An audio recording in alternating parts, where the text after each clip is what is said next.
好看吗？从没见过这么漂亮的穗子。昨日我弟弟弟妇入了宫，我从前最亲近的侍女环儿也跟着进来了，这是她给我做的。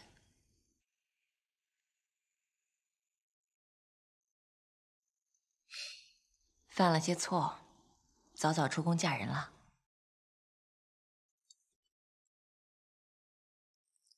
他夫君原本出身寒门，在我姐夫手下做个小书记官。后来他拿着我娘给他的嫁妆，盘了个小铺子，卖绣品、成衣供他读书。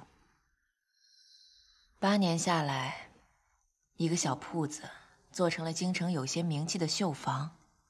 他夫君也争气，中了举，去年被调到杭州做县城，要把他和3儿1女一起接去。他是来跟我辞行的，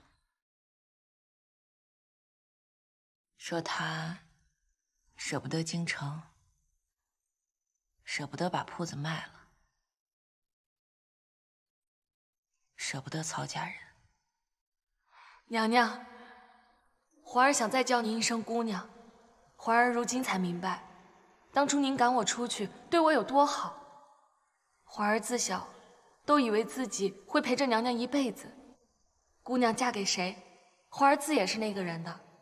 看着姑娘姑爷恩恩爱爱，自己开开心心的服侍，再等到小主子的出生。后来自己失心疯，犯了糊涂，多亏当时姑娘明白，当机立断。环儿当时还怨姑娘，觉得这人再好，不是自己喜欢的。可如今看着肉团团的儿子抱在手中，还有身边激动的流着泪的夫君，环儿就感觉自己是重新投了胎似的。可是环儿一面谢姑娘，一面心疼姑娘。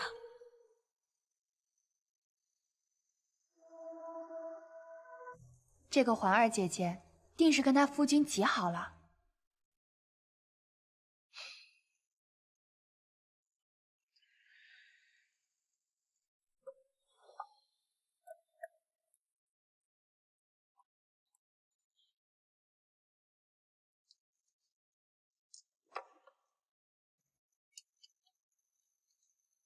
秋荷，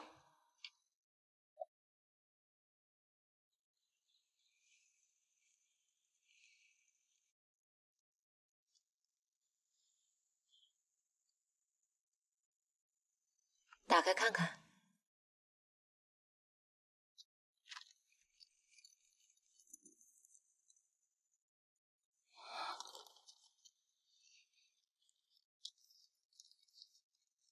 秋荷，我真的很喜欢你，真的很想把你留在我的身边帮我。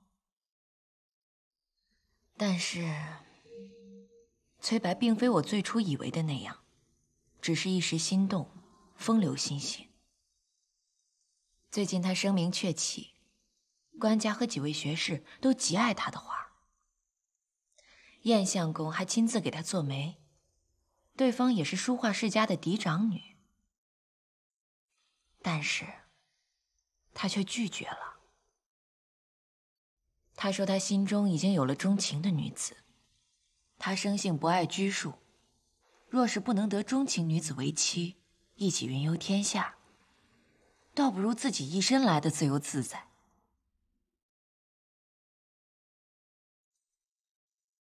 秋荷，你呢？你也这样喜欢他吗？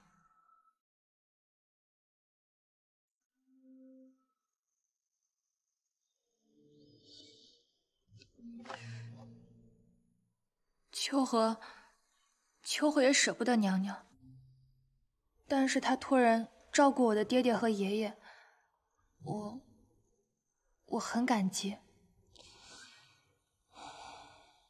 再过半年，宫里就要放一批年龄大的宫人出去。我便和任督之说，你爹爹为国伤残，家中孤苦，再无其他人照顾，你跟着这一波出宫就是了。可是当年张先生也帮了我很多，我还尚未报答。你爷爷确实不适合上前线，任何一个公正的官员都该如此做。茂泽只是按规矩办事，不必挂怀。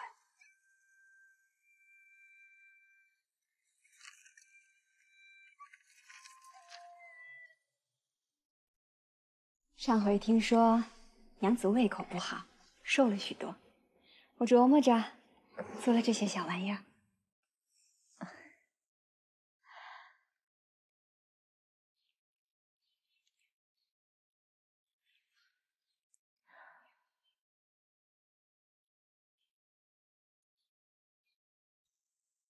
酸酸甜甜的，又带着清香，皮子也酥脆。这是冰糖梅子酱加上今年新摘的梅花蕊做的馅料，每个都不同馅儿，娘子吃个新鲜。你真是有心了。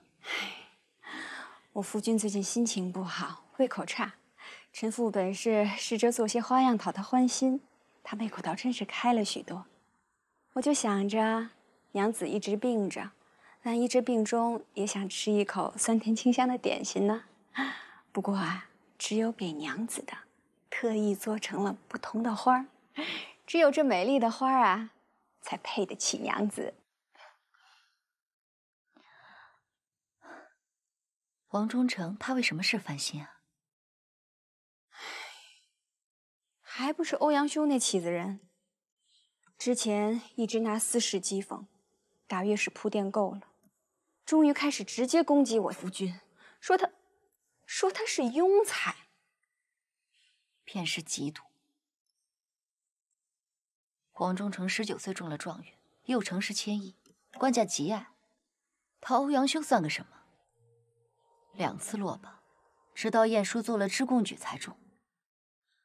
他们又是一党，天知道有没有营私舞弊啊！哦，对了，蓝条，你稍稍准备准备，给夫人唱那首《望江南》来。是。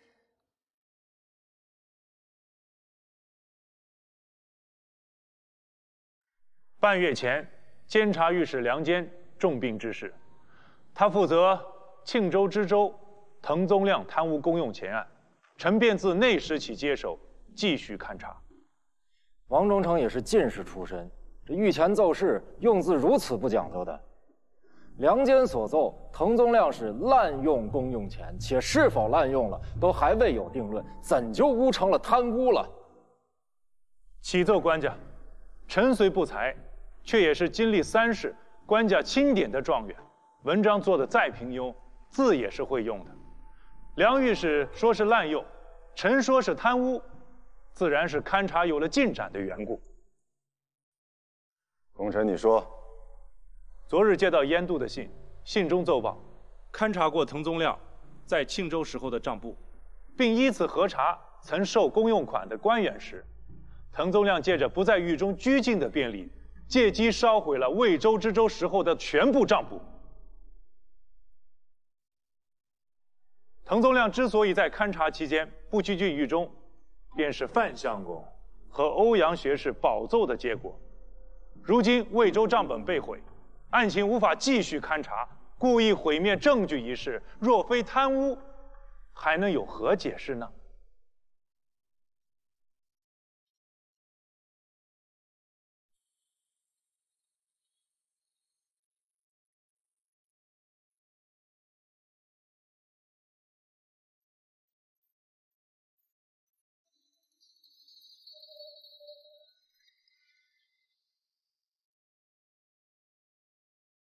江南柳，夜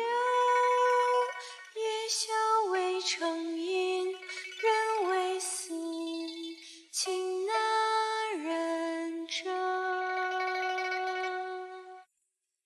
饮闲居难无声音，留着待春深。难寻这曲儿如何呀？娘子选的，字是极好的。这是当朝大才子欧阳修作的词啊。欧阳修，在我这儿是让蓝条来唱。蓝条，别唱了，跟夫人说说，这勾栏之中，那些道貌岸然的士大夫怎么说来的？奴听说外头那些人想要听这曲儿的时候，都喜欢找些嫩处唱，哪怕是唱功不行，可就是要那夜小未成音的味道，戳中男人的心。这人在官家面前道貌岸然，脑子里可真是不少低俗浪荡的玩意儿，真是衣冠禽兽。官家，臣有本要奏。范钦请讲。臣愿以身家性命担保滕宗亮绝无侵妻入籍。今后查出滕宗亮所使公用钱若有一文入了私囊，臣愿与滕宗亮同罪。朕暂留着卿的身家性命。来给朕说说，卿为何如此确信滕宗亮未曾侵妻入籍？臣叩谢官家。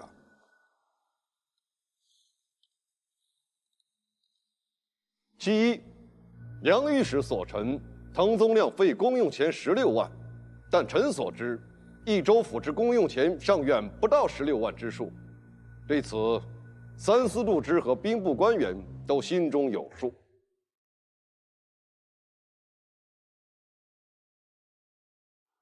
禀官家，范相公所言事实。臣以为，梁御史是将正常军费粮饷的15万当作公用钱，这或许是梁御史未曾辨清之故。身为监察御史，连军饷和公用钱都分不清，就来弹劾他人，御史台是如何选官进贤的？梁御史半月前已因年老病弱之事，3日前病故。欧阳修是要鞭尸不成？用老病昏聩之人查要案，你御史台还真是无义。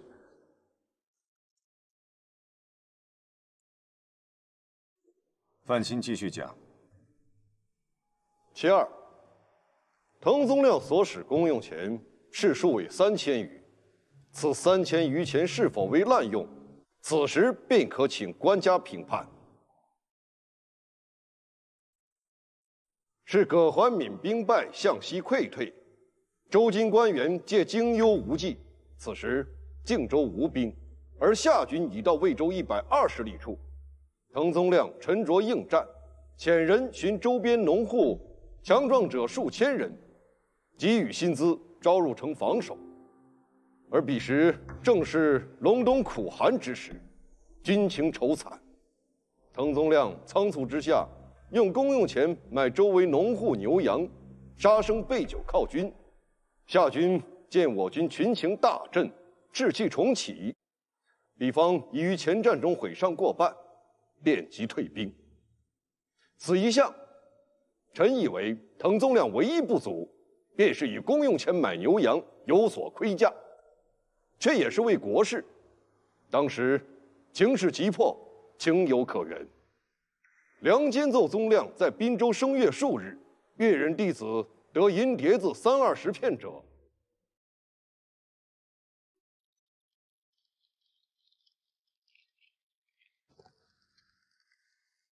由是滕宗亮用公用钱3000余，是用来仓促应急，犒赏军士，稳定羌族，安抚阵亡将士，绝无入私。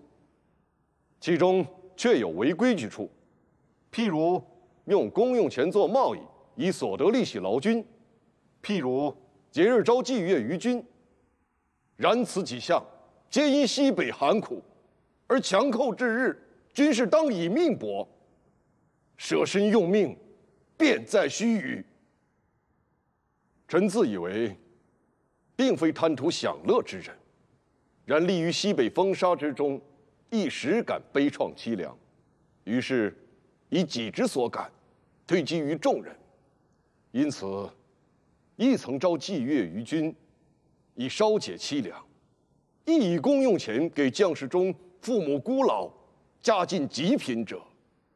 滕宗亮用钱之法，臣于韩琦为边帅时俱都如此。若臣等皆不当罪，而滕宗亮却因此而获罪，岂非国法不公？而滕宗亮于危难之际稳定军心，却因多费公钱而定大罪，岂非寒了边境将帅报国之心？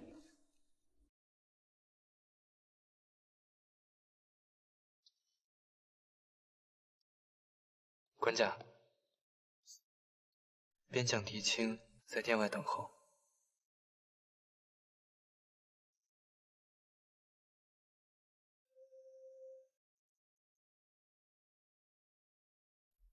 边将狄青是范钦带入晋中的。是。燕度审案之法或有不当之处，卿与欧阳修亦已言明。谁许边将竟未申诉，私自入京了？卿口口声声边关将帅保家卫国，应不计小节，而不计小节治国，便是倚仗军功，藐视国法吗？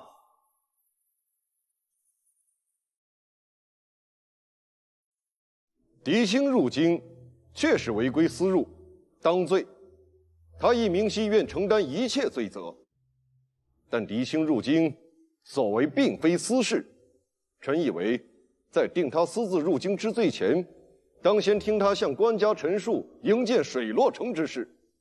此事事关边境安宁，乃重中之重。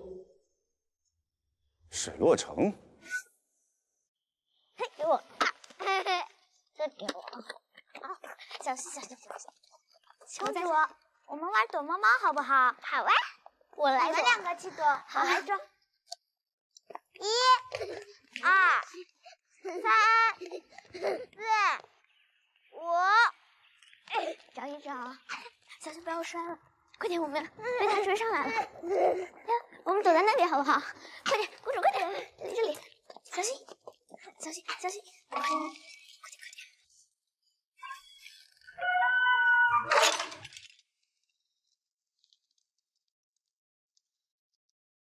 公主，我们去那边吧。哦，我们去不行，这里很快就会被找到的。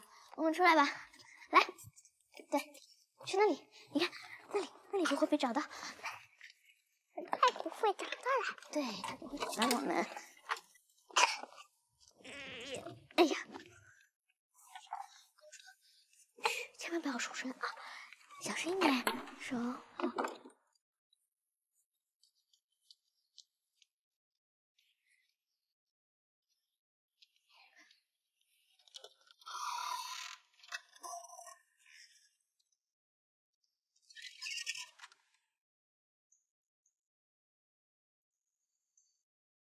臣自知，私自入京，罪责难逃。但如刘祜所说，他违抗军令，甘愿服罪，而水洛城无罪。臣与刘祜原本不睦，他违军令，臣索其入狱，却钦佩他为国舍身的忠勇。臣虽遵命锁了他，却不能不上报水洛城的详情。恳请官家细查，臣与刘祜皆可伏诛。然水洛城必须修建。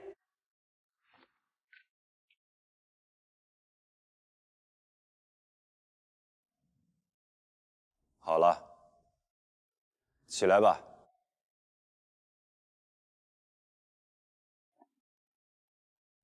你的陈奏，朕听懂了，也听进去了。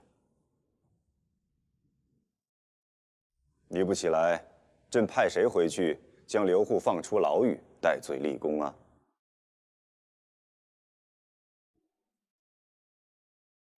前几日，福康公主问朕，尧圣君在位时是否风调雨顺，朕才猛然发觉，传说中那时恰是妖魔危害人间，天有灾害，君王唯一应对之法便是启用能人。于是，尧圣君便启用能人后羿射日斗魔，治灾安民。后羿勇武无匹，其品行却有瑕疵。然品行无瑕如尧帝，尚可启用后羿。朕不过中才，又岂能苛求臣子完美无缺呢？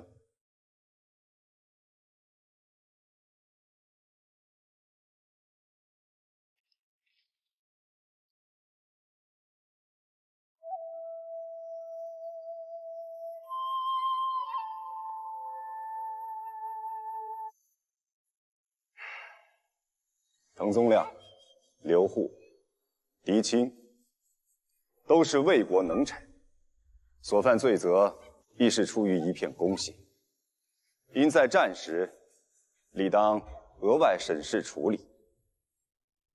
今日停变之后，朕以为水洛城当继续修缮，由三司核对所需账目，拨款。刘祜虽违令当罚，然无人对水洛城各藩族羌族纠结利益熟悉过他，便将他官降一级，罚俸3月，仍主持水洛城诸事。滕宗亮戍边，边民爱戴，又急中生智，稳定军心，虽有多用公用钱，以公用钱请祭阅于军之过，却情有可原。账簿烧毁，也有勘察御史审案方式不当之故。滕宗亮执集贤院，降为天章阁待之，由知庆州贬知凤翔府。狄青虽私自入京违例，却是为公心，亦私怨。光风霁月，赤子之心，全为国家，如此岂能不奖励？狄青今日便休整一日，明日便请回顺德狱释放刘祜，亲自护送刘祜回水洛城，官升一级，奖金300。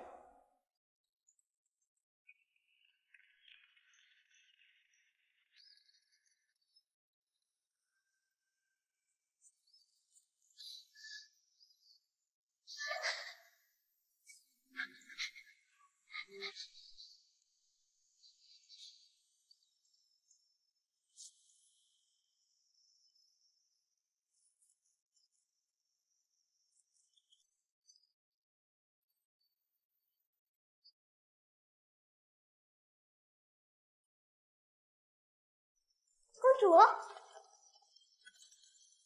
公主，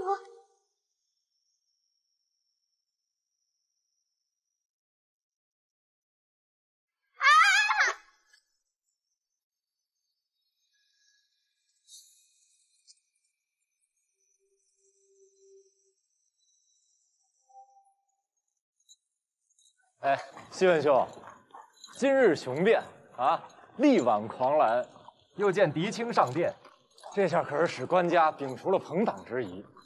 接下来，官家摒除了朋党之疑。智贵，你反对修建水洛城市，着实是对当地的状况不够熟悉。这个编务呢？谁跟你说这个？我是说，官家的朋党之疑。西文兄，你觉得如何？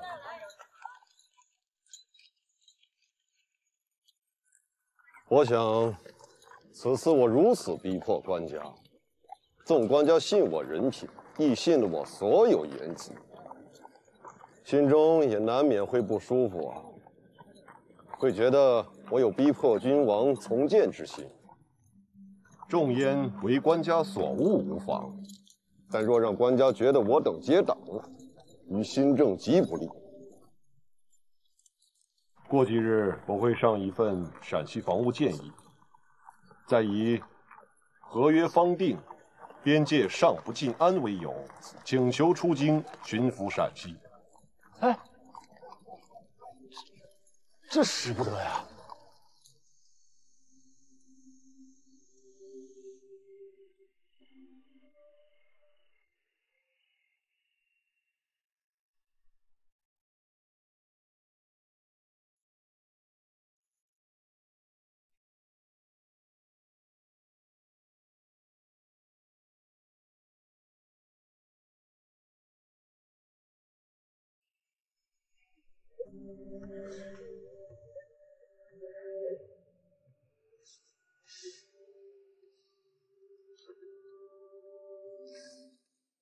娘子因受惊过度，悲痛欲绝，血崩。如今已经止血，用了凝神催眠的药物，现在暂时是睡了。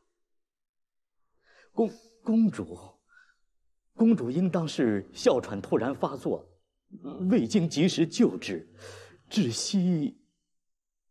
大约是屋内温暖，屋外极冷，冷热相刺。最先发现四公主的是谁？是奴。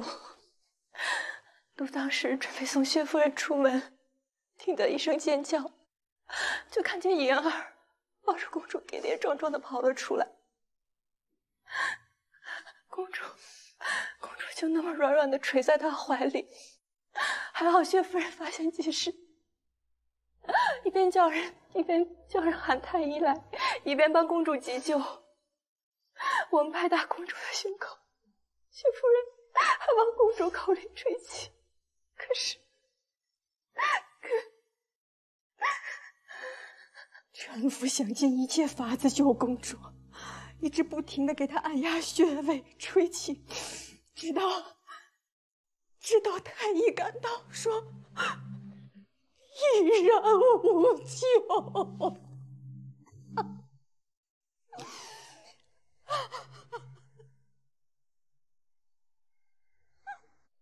那个宫女呢？她来了多久了？2个小宫女，都是10岁上下，5岁便进了宫。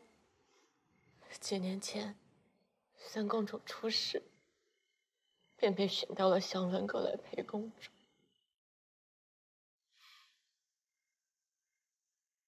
朕知道了，那是朕当年亲手为玉儿挑的小伴儿。老奴今天外出办事儿，一回来就已经是一团糟乱。娘子听到公主红了，气急攻心，血崩晕倒，太医急着救治，老奴就去找是谁陪着公主，这才发现没哭的伤，去找那2个小贱人。管家，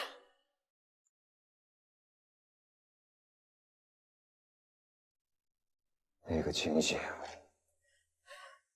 自是救人最重要。后来杨府督知，派人在宫内搜索，发现了其中一个。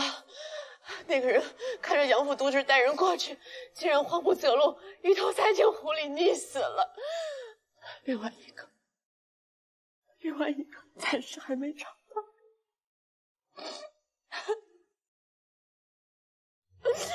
管家恕罪啊！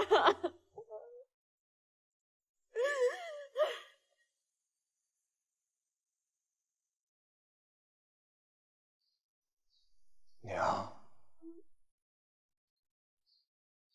是你责怪儿子不孝，是吗？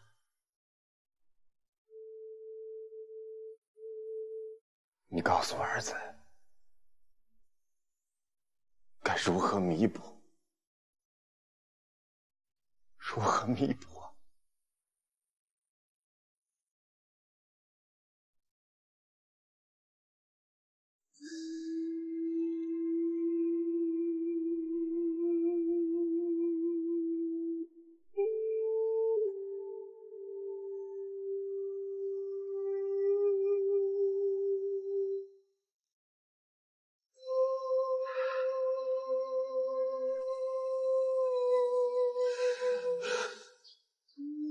你告诉儿子，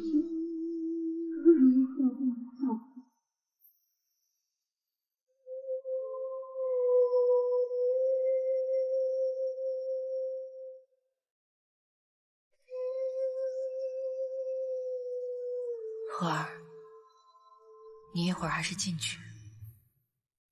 我已经召了太医在一凤阁候着，去火凝神的药膳，过1-2个时辰熬制好了，也直接送去。好。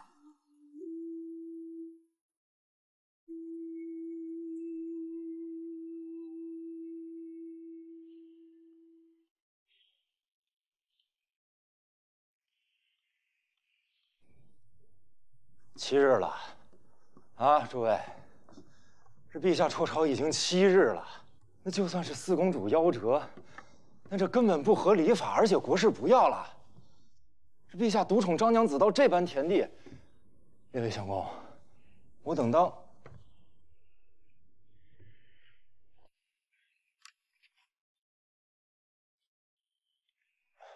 殿下。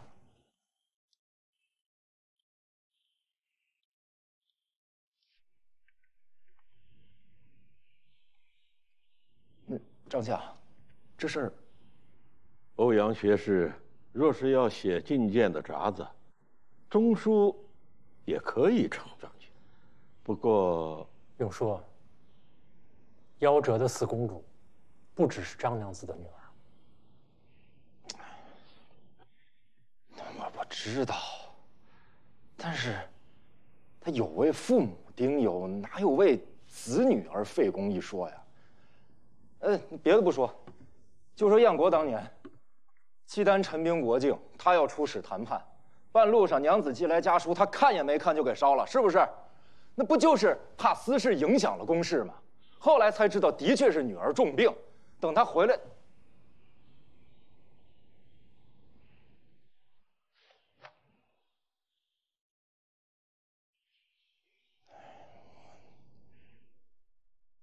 反正陛下辍朝这个事儿。相公3、4万，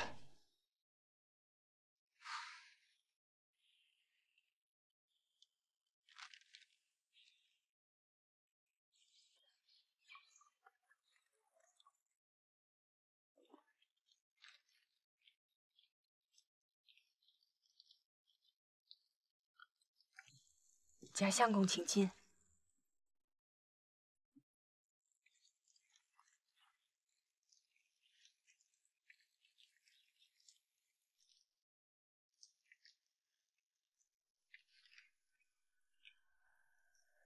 戴罪之身，不便和贾相公招呼，失礼了。王仲成，这戴的是哪门子罪呀？哼！御史台弹劾滕宗亮滥用公用钱，派去勘察的人也是御史台中人。案件审查之中，滕宗亮胆大包天，到烧毁重要证物，而庭议之中，范仲淹、欧阳修2位一番雄辩，竟将故意毁坏证物之人归于美玉之下。臣深感惶恐。论文采口才，臣自不如范、欧阳2位，眼界和才华更是不如。而我等所认定的贪污案件，官家却如此从轻发落，那必定是臣当时弹劾错了。小人之心，未能懂得滕知州拳爱国之情。既如此，功臣无德无才，不敢忝居高位，还请官家贬了我的官，削职为民。这，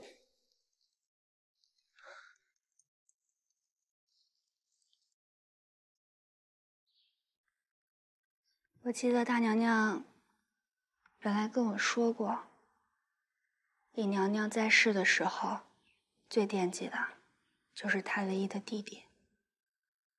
姐弟2人曾经相依为命，是最亲的人了，也是李家的血脉。后来大娘娘从民间找到他，大娘娘和官家就一路封赏。如今李国舅已经位列将相，一门荣宠了。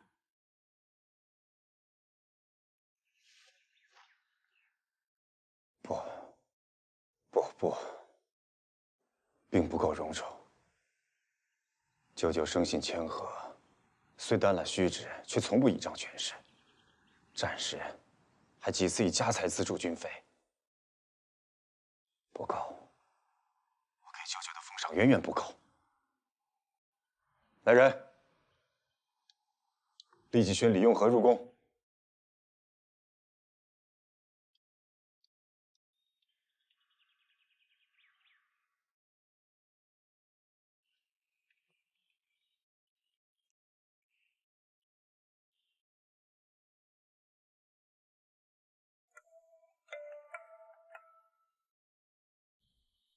夫人，忠诚他怎么了？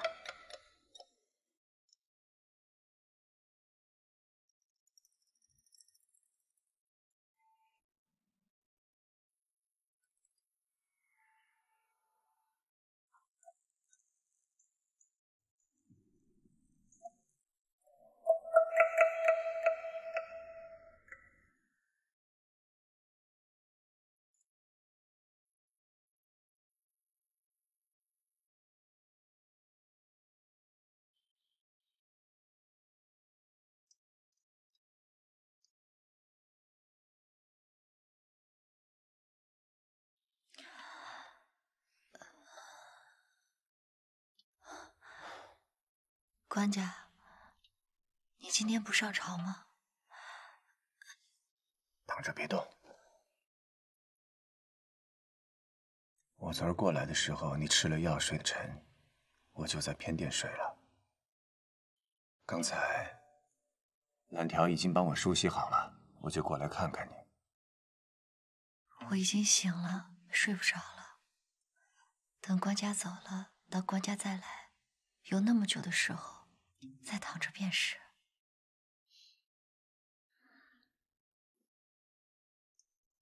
那好，我让他们把早膳传过来，你捡着爱吃的也吃几口。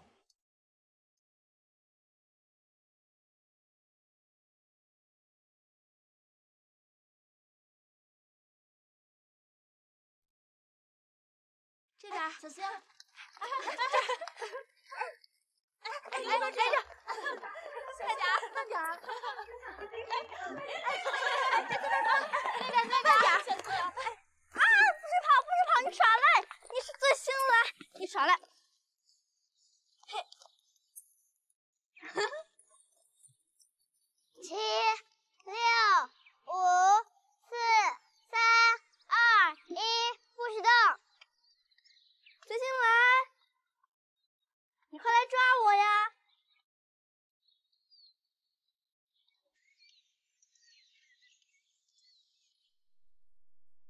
御史中丞王拱辰为何没来上朝？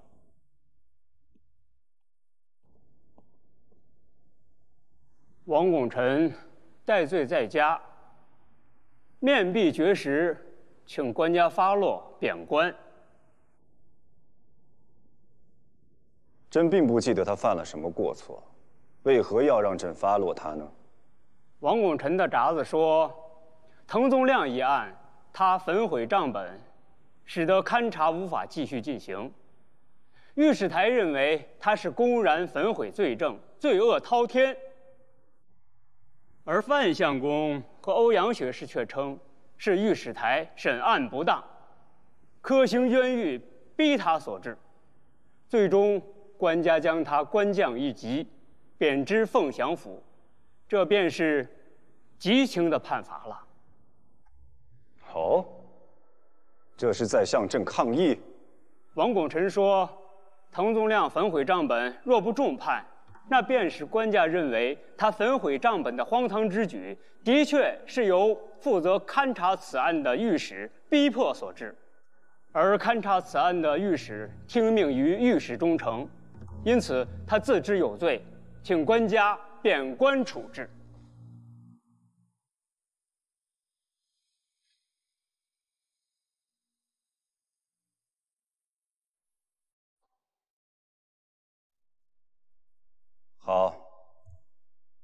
朕知道了，朕会再想一想。夫人呐，您还是劝劝忠诚。这不是明着反抗官家吗？官家若是怪罪下来，会不会满门抄斩呢？净胡说，也没个忌讳。国朝哪有个斩杀大臣之事？夫人，哎呀，夫人，杨父都知道了。还说我胡说，还说我胡说。这宫里来人了，来圣旨了。前几日，范钦上书陕西巴士，罢陕西晋理州军营田，打井埋葬骸骨，救济陕西饥民等，朕俱已批阅。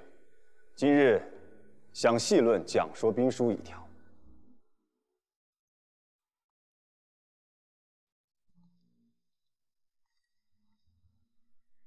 国朝士人以科举入仕为荣，因此国子监武学之中并无英才，而边上颇有弓马精强、安知边事之人，却不曾习学兵书，不知为将之体。臣以为，国子监不须单立武学，若文学生中有好习兵书者，或边上将士有天资聪颖者，可各许数人，密语讲兵书，论胜策，或因而立功，则将来有人可任将帅也。且不说此策可否施行，便是这一片为国之心，坦荡豁达，不分文武门户之间的胸襟，众位皆应以范钦为榜样。陛下英明。臣还有一事启奏，你讲。若官家觉得臣所奏八事之中有2、3可行者，此8事多为未在边地实施之策，臣虽反复思量，却难免仍有思虑不周之处，必须及时修正。因此，臣愿请旨巡抚陕西，亲临当地。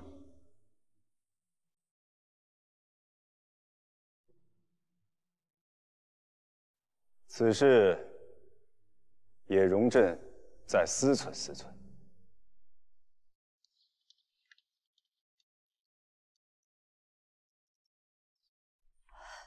臣父恭迎杨父督知，宣旨。夫人快请起，杨某并非奉官家圣旨前来，只是恰巧出来办事，替张娘子接你进宫去。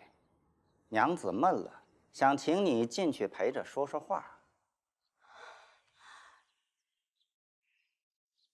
哎呦喂，怎么又是草沫子又是泥的啊？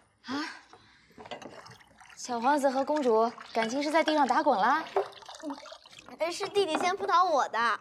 姐姐可狡猾了，抓住了还想耍赖骗人，越来越能说会的。哟，这怎么有个红疙瘩？不会是被虫子咬了吧？蚊子叮了，我也有些痒痒。婆婆去给我拿点油擦擦。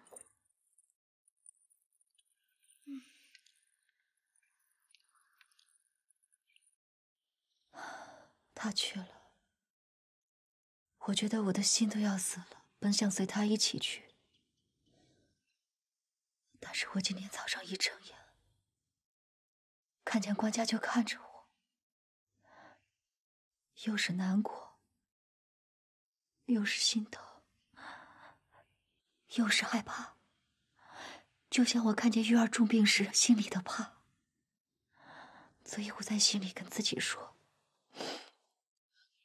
定要好起来，不能让官家像我一样伤心。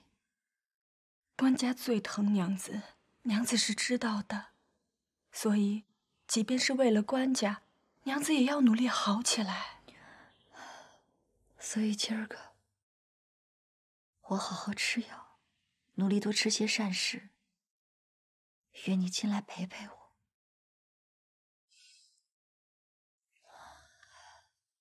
真羡慕你。你虽是续弦，但好歹是你相公唯一的妻子。他总是在为你姐姐伤心，却也是对你越来越好。你们又有儿有女。我那倔强如牛的夫君，他今日所为，怕是要大祸临头了。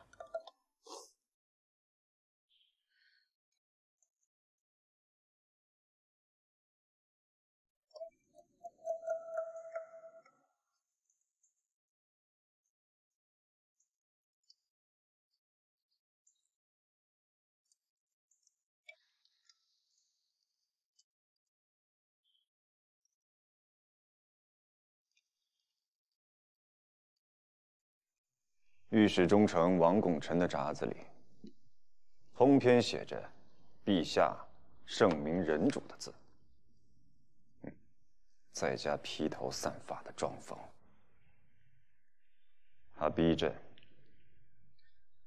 降他罪，逼朕杀他，逼朕做个违背祖宗家法的不孝之人，逼朕做个昏君。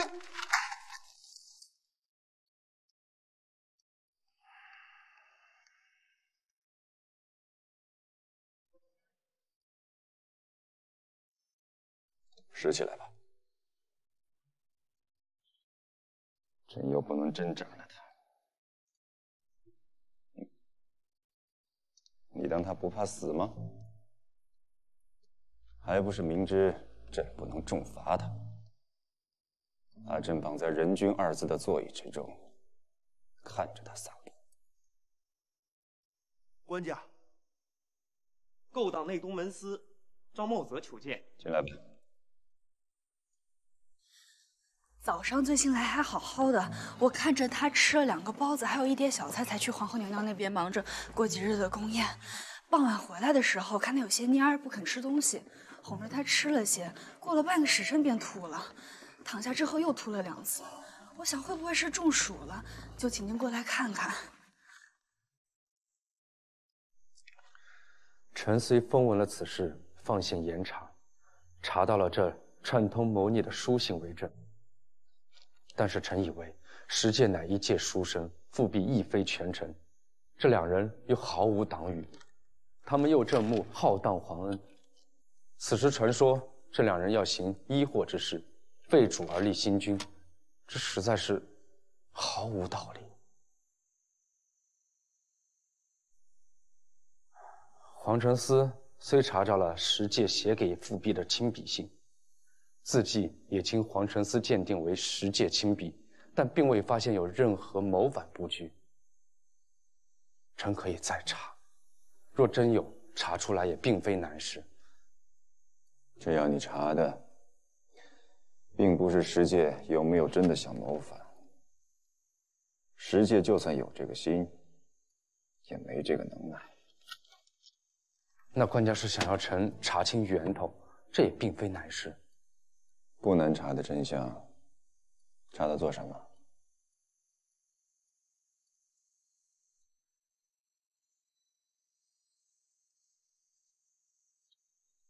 明着忠烈，实则撒泼的；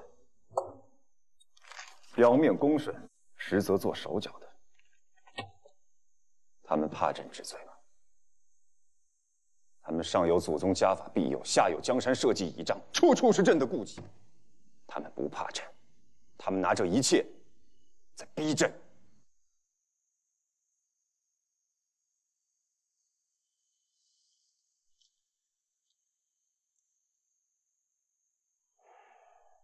官家，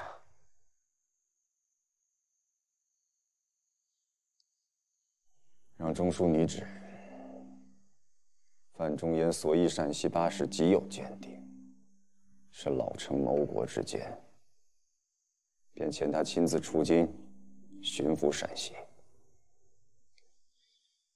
彭宗亮滥用公用钱，只学驿官，所作太轻。再贬2级，至越州巴陵郡。然后此事让富弼和石介知道。是。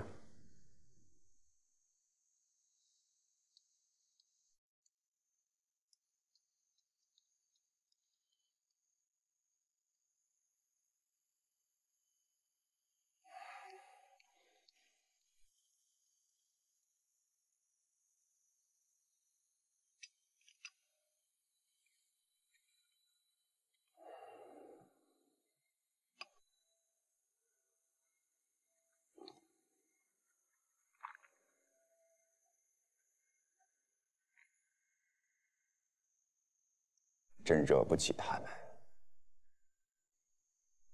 臣没有见识，臣只知道，在书上读的，历代的圣君、国朝的太祖太宗，都会有很多顾忌，都惹不起大臣们。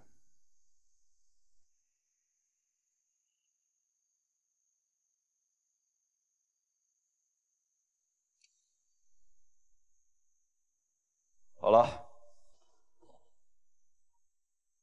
撒泼的朕哄着，做手脚的朕假装不知道，替朕做事的，不管听话不听话，朕得护着。怀吉啊，你错了，并非只有圣君才有顾忌，所有不想断送江山的皇帝，心中都有顾忌。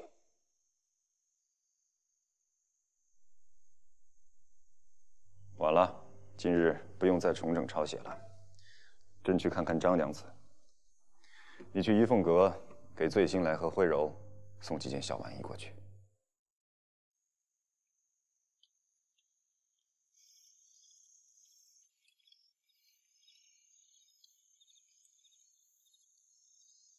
阿吉，你听，这里有金铃子吗？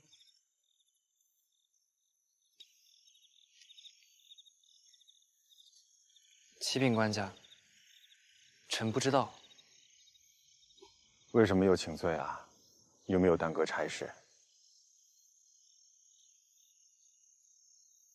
上个月在怡凤阁，醉心来看着慧柔的画，说姐姐画的是蛐蛐儿。慧柔告诉他，那是金铃子，长得跟蛐蛐儿不大一样，但是名声比蛐蛐儿好听。醉心来便想即刻去抓只活的，但是那天他的诗没背下来，要罚抄10遍，便只好罢了。所以官家让臣带给小皇子的，带鸡廓能发出声的金丝虫，就是金铃子。嘘，这个小金虫，可是朕专门命司天监制造观天仪的巧匠所制，能动，能发声。但是你可千万别说，是专门赶制出的这么个贵重东西。就说朕是恰巧在库房瞧见了，拿来赏他玩的。臣明白了，官家是心里疼小皇子，愿意让他开心，但面上却不得不严厉些，怕小皇子娇惯着长大，以后撑不起天下。你跟着朕几年了，见的学的已经比2、3年的京官都多得多了，但是你的心思却如从前那般。朕没看错人。怀吉，朕已经跟人手中说了，升你为高班，找个好日子就搬到怡凤阁去，从此专心伺候醉心来。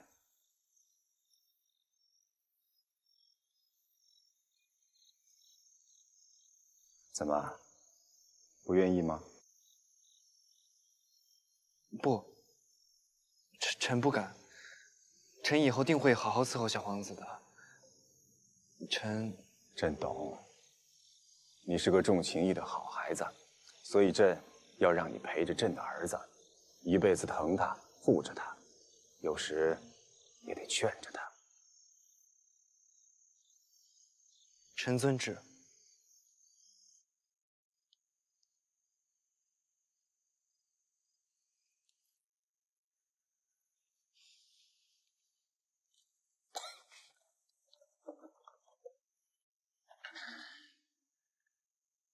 沉的比半个时辰前还热了些。不像中书脉象。小皇子尊贵，臣想还是叫长院亲自过来看看，那才放心。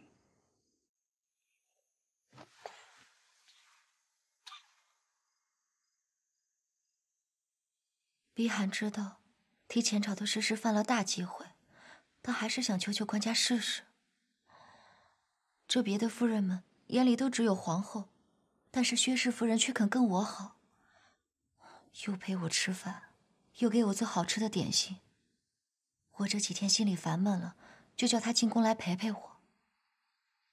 若是官家把王拱辰给斩了，那他定然活不下去了，那我便一个朋友也没有了。国朝何曾斩杀过大臣？那若是官家把他贬出京城，到个什么荒山野岭去，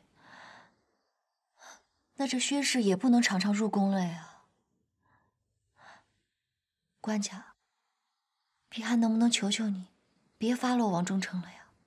你看，他也是为公，也是为国，也是耿直敢言呢。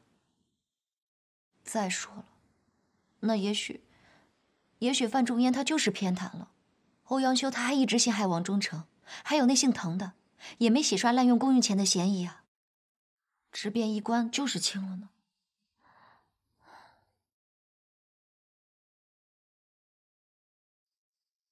官家，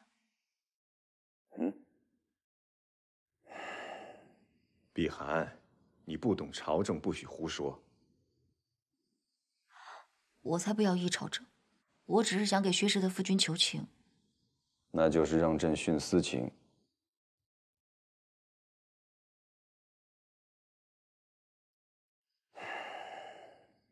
他不会出京，你放心吧。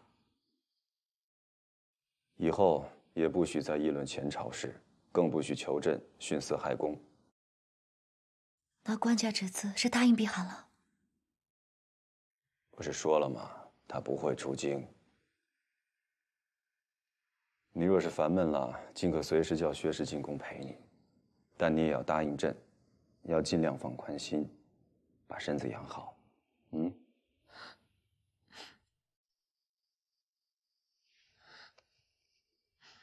怎么了？怎么倒还哭了？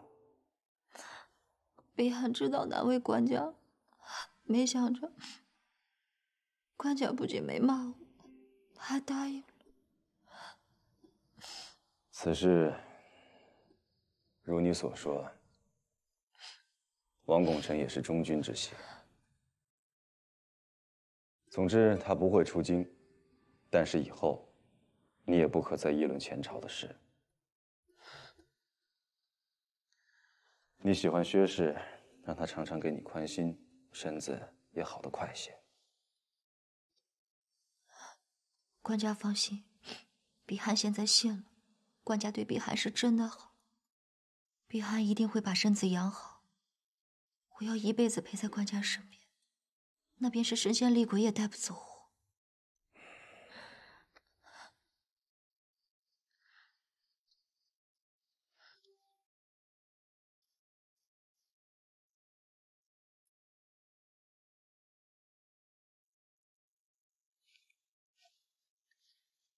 长院，最近来热度退了些，现在睡得也还算踏实，可事无大碍了。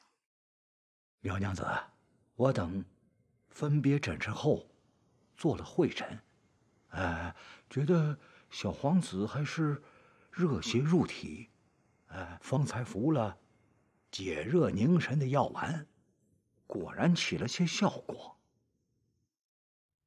杜斯，啊，不，苗昭仪，小皇子年幼，病又来得急，方才热度甚高，现如今虽然降了些，可臣担忧入夜后热度再起，请昭仪赐我们几副竹席，我们几个就在这儿守着小皇子。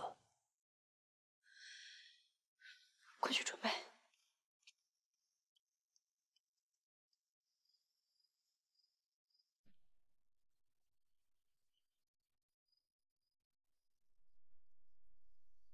回去睡吧，我不热，就在这儿等着，得知罪行来无碍就好。不困不困，公主，我一点都不困。公主，怀吉，你怎么这时候来了？爹爹知道罪行来病了。官家让臣给公主和小皇子送几件小玩意儿来。怎么？小皇子病了？无稽之谈，无稽之谈！我对官家如此仰慕，怎会密谋疑惑之事？怎会如此？诬陷的，这是诬陷！我要抗辩！谁在害我？是谁在害我呀？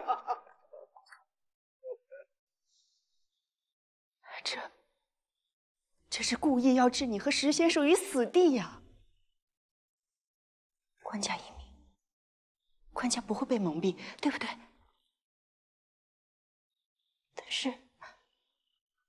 但是自古君王多疑，官家会不会从此心里便有了疙瘩呢？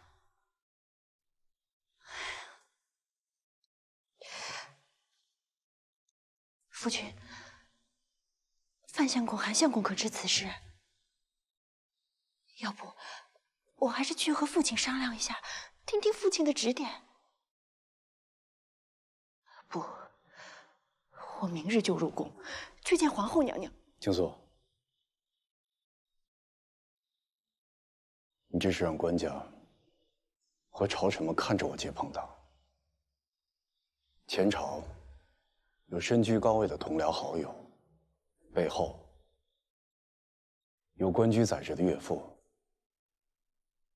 妻子出入大内进宫，与六宫之主的皇后娘娘过从甚密。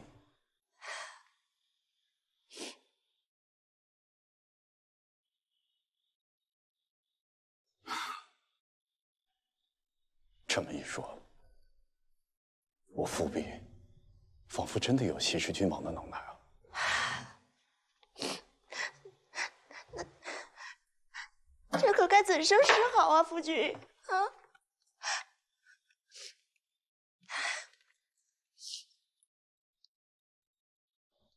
范相公为滕宗亮立辩，解救了他，但是却越发的让那些反对新政的人恨之入骨。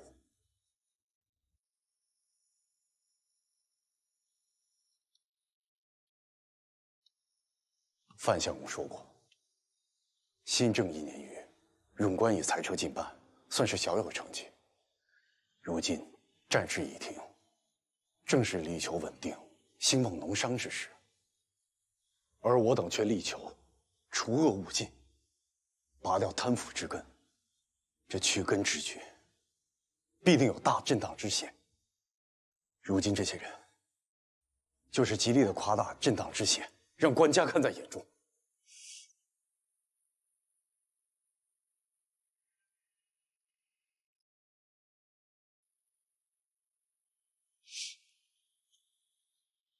夫君，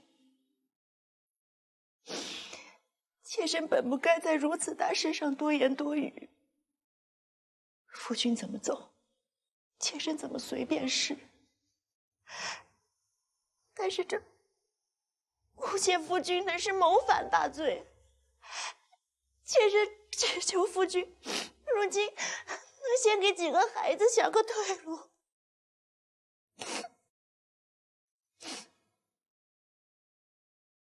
我明日便递上札子，请他出京。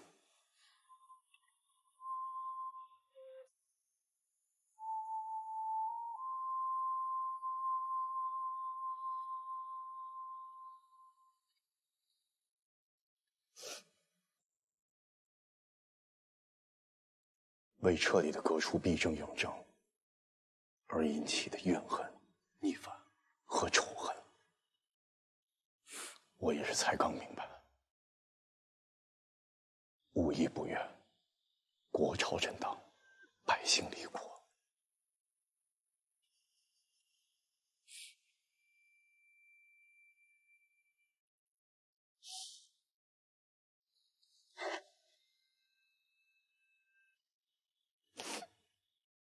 慧柔，你看，这镯子和坠子可真是别致，不就是你上月开始学画仕女的时候自己琢磨出来的样式吗？你爹爹当时说你乱画，说规格不对，其实他早就记在心里，专门找人给你打的，现在送过来给你。不是专门打造的，怀姬不过是传了爹爹的话，说是福宁殿内侍高班整理库房时，碰巧瞧见的。你爹爹如此说，那便是如此吧，只是好凑巧啊！你喜欢的，最新来喜欢的，福宁殿只要一搜库房，就总能找到。可是弟弟病了，刚才还在念叨想爹爹，姐姐怎就不能让怀姬去告诉爹爹，请过来呢？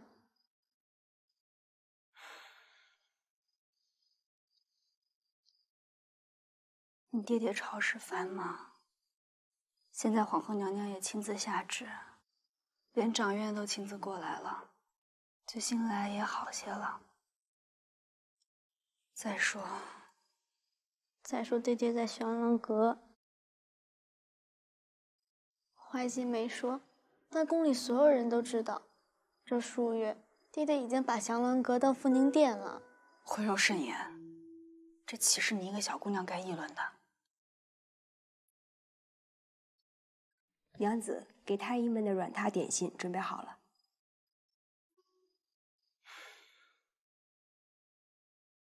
怀姬，今晚长院要带着2名医官在这儿守着最新来，我要过去招呼。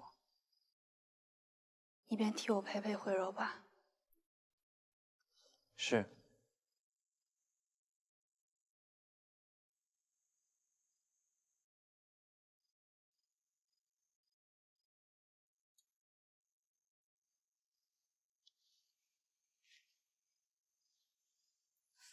别走。公主睡不着，ฉั去添一些安神的香。哥哥别走。公主，不可以这样叫。哥哥。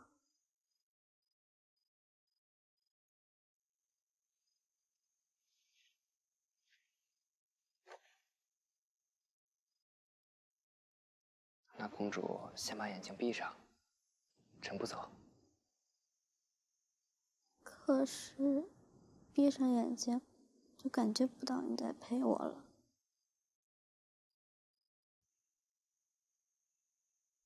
公主把眼睛闭上，臣可以陪公主说话呀。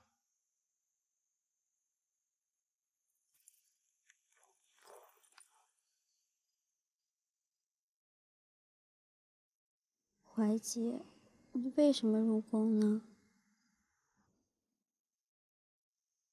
因为我家里穷。什么是穷呢？穷就是没有钱。可我也没有多少钱呀。姐姐每天只给我12个铜钱。若是我拨钱输光了，他就不再给我了。要是我赢了，他就把我所有的钱都赏给和我玩的人。最后还是没钱，那我也很穷吧？不是这样的，公主。穷就是吃不饱，穿不暖，可能连饭都吃不上。每天就只能吃芋头。可是芋头很好吃呀，那次我饿了，你去厨房给我找的芋头是最好吃的东西，我以后要天天吃芋头。就比如，你有一件东西，但是别人却没有，他们又很需要，那就可以说他们相较于你是穷的。你看，公主有很多漂亮的衣裳，但是公主的小丫头们并没有，那就可以说，她们相较于公主就是穷的。我好像有点懂了，就是说，别人有很多衣裳，很多芋头，而你们家没有那么多衣裳给你穿，也没有那么多芋头给你吃，所以只能把你送进宫里。算是这样吧。我明白了，秋何必我秋，因为我有大把玩的时间，而他却整天都在干活，几乎没有自己的时间。于娘子比我姐姐穷，因为姐姐有昭义名号，而她只是婕妤，月钱和节庆历上都没姐姐多。那么，张娘子和娘娘呢？你说他们谁更穷呢？张娘子想要皇后的身份，而她没有。有一次，她在她的车上想用皇后倚仗的红伞增加兵卫的数到皇后的定额，结果被大臣们骂死了。可是爹爹经常去张娘子的阁中啊，现在更是每日都在那。张娘子是失去了四妹妹，可娘娘连有都没有过呀。这么说，还是娘娘更穷。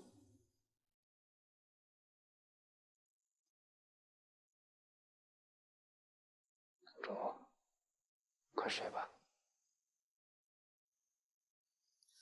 罢了，张娘子也很穷，两个妹妹相继去了。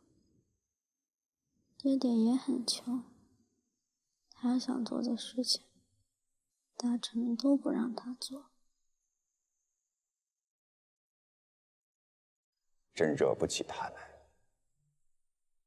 怀姬啊，你错了，并非只有圣君才有顾忌。所有不想断送江山的皇帝，心中都有顾忌。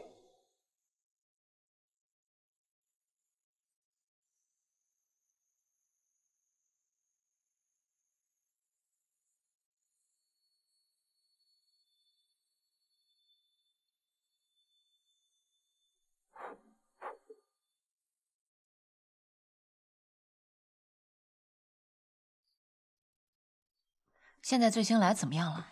已经退了热，却越发的不精神了。早上喝了2口之后全吐了。娘娘，苗娘子。昨夜官家让怀姬过来给徽柔和醉星来送几件小玩意儿，我这边陪着醉星来，又招呼着太医，徽柔也跟着担心，我便让怀姬陪了她一晚。官家最近身体可好？官家身子康健，只是国事繁忙，日日见大臣看札子，都过了虚时。官家日日看札子时，都是你在身旁，虽然不用你伺候起居，平时批改札子、处理公务时，你也多留意一些。官家何时渴了、累了，料子他们也是极细心的。若是官家连续1个时辰都在专注札子，他们必定会想办法上些茶水、点些梅子，或者逗官家说几句闲话。官家果然没看错你。娘娘，苗娘子，臣有一事要禀报。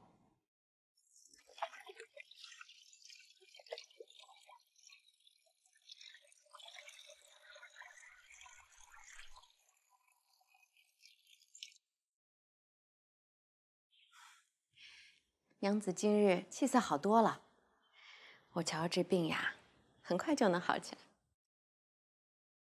心里想通了，自然就舒畅了。官家对我好，我便是为了他，也要快点好起来。那感情好，把之前不开心的、难受的，通通都忘了。咱们以后呀，不能忘，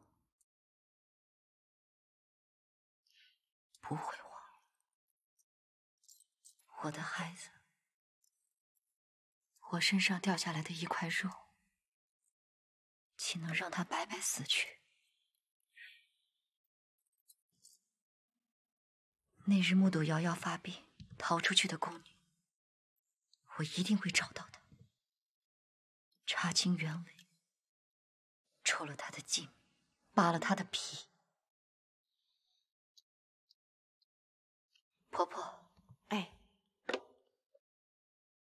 你去告诉我伯父，告诉王拱辰，告诉夏属下，就说谁要是在宫外给我找到那个贱婢，我发誓定会竭力为他争得高升富贵。哎，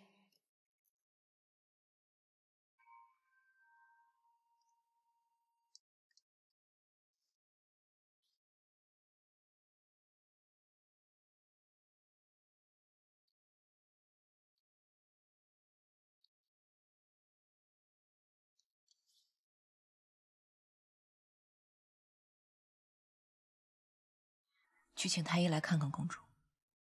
娘娘，这个包昨天就有了，应该是草地上的小虫叮的吧？一开始有点痒痒，后来就不痒了。今天早上婆婆给我梳头的时候，怀姬看到就很紧张的样子。你是个姑娘家，一点点叮咬没处置好，万一留下斑痕，变糟糕了。怀姬的细心是对的。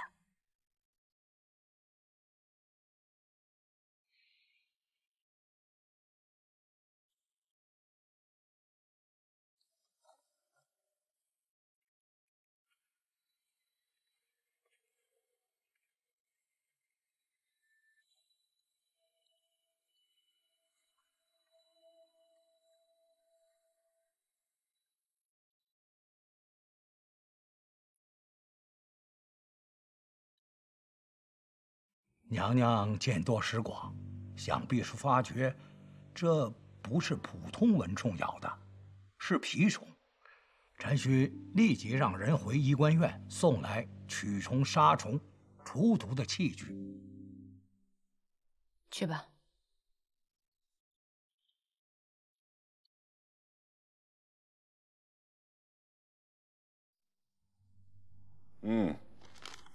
父亲论得有理有据。朕亦认为，契丹如今与夏剑拔弩张，并无可能同夏一起联手进攻呆尔族。若此时贸然在边境屯兵，反而中了诡计。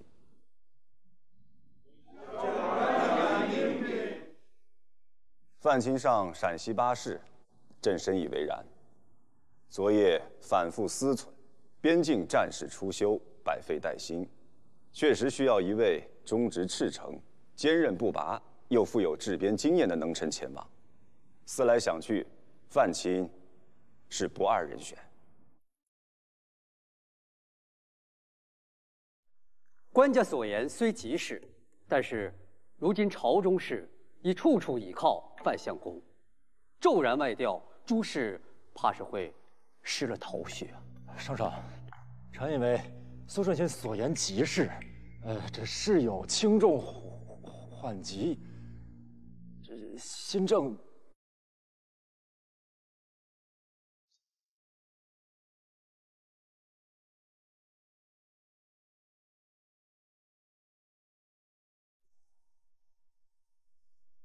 事有轻重缓急，但国朝之广厦，更有地基塔顶。边地宁是举国安的基础，举国不能安，还谈何新政呢？臣领旨，檄文。臣定不负官家厚望。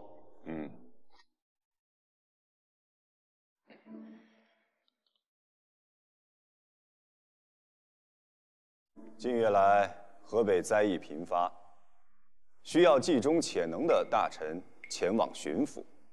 父亲，你多次出使契丹，捍卫国威，在边界省极有威望，你可愿前往？臣遵旨。既有灾疫，最怕动乱，应及早治理。臣愿明日一早，便轻骑简从，赶往河北。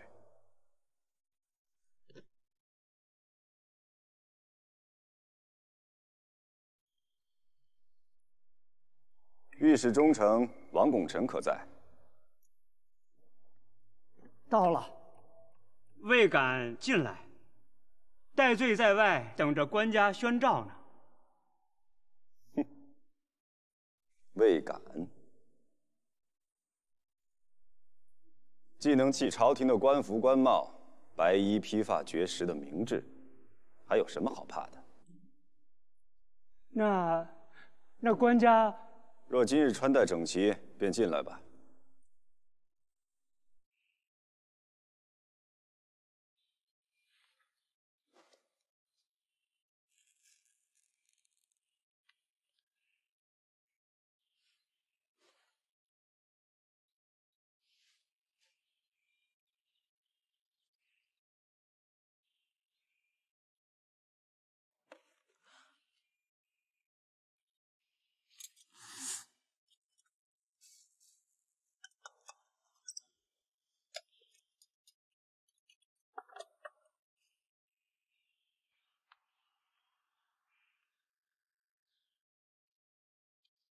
这虫子拔出来是不是就没事了？身上还会不会有啊？娘子，刚刚我与露丝已经查看公主全身，再无其他。这可有毒啊！